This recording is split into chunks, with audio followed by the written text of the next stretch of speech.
So, as members in the media, when incidents like anger on the pitch or the ice or the field occur, we just wonder what caused it and what gave these athletes permission to go outside the bounds of, friendly competition to lose their frickin' mind.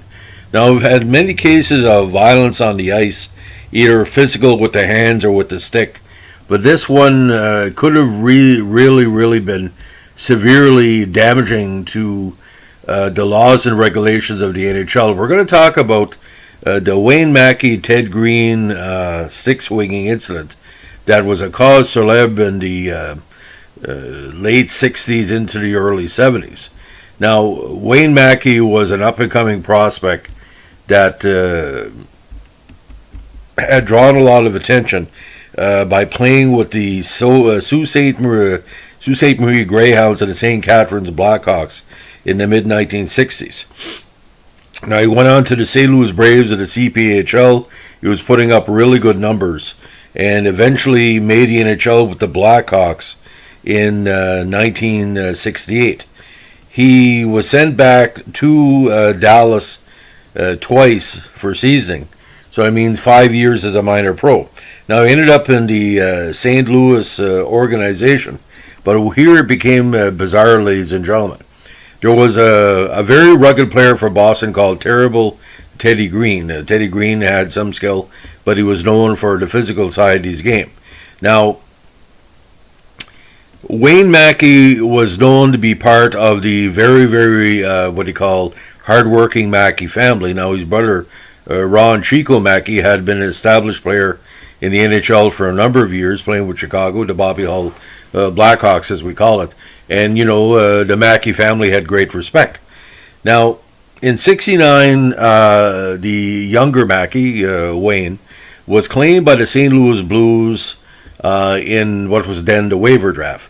Now, he eventually was trying to make the big team, and in a preseason game on September 21st, '69, which I don't think there's much videotape of because it was a preseason contest, he and Boston Bruins and Green, who was a defenseman for the Bruins in the time, got into a little scuffle, and he started swinging sticks at each other.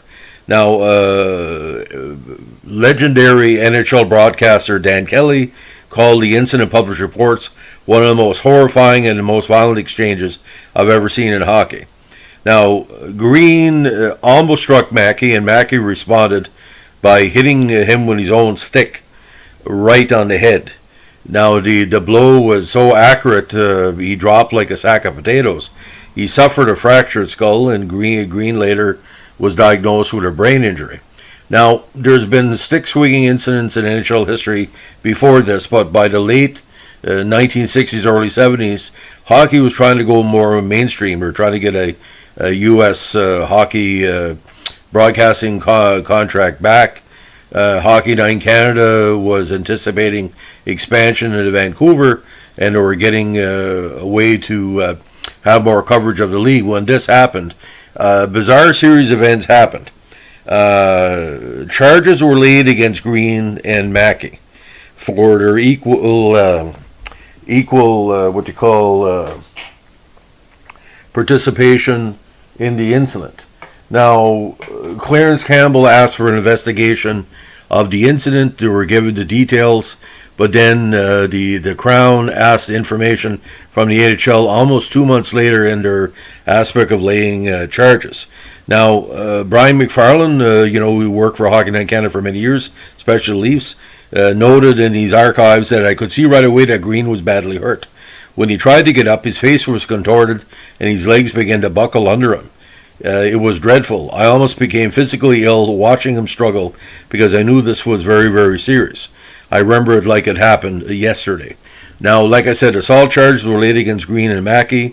Now, the league suspended and fined both players. Maki was suspended for 30 days and Green for 13 games. Now, if and when he returns to hockey.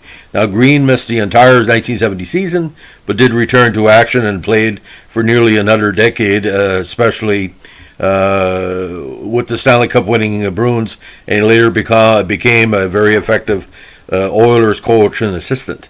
Now, perhaps disturbed by the incident, Maki never stuck with the Blues that season.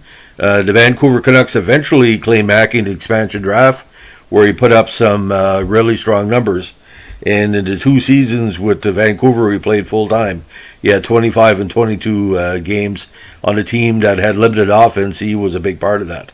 Now, in 1973, he got very, very bad news, or 72-73 season, when he was diagnosed with a cancerous brain tumor. It was probably stage 3 or towards stage 4. He died on May 12, 1974, at 29 years of age. Now, the Canucks, in respect to Maki, took his jersey out of circulation for a number of years, although Mark Messier wore the number when he joined the team in '97. Now, no players wore number 11 since Messier's departure.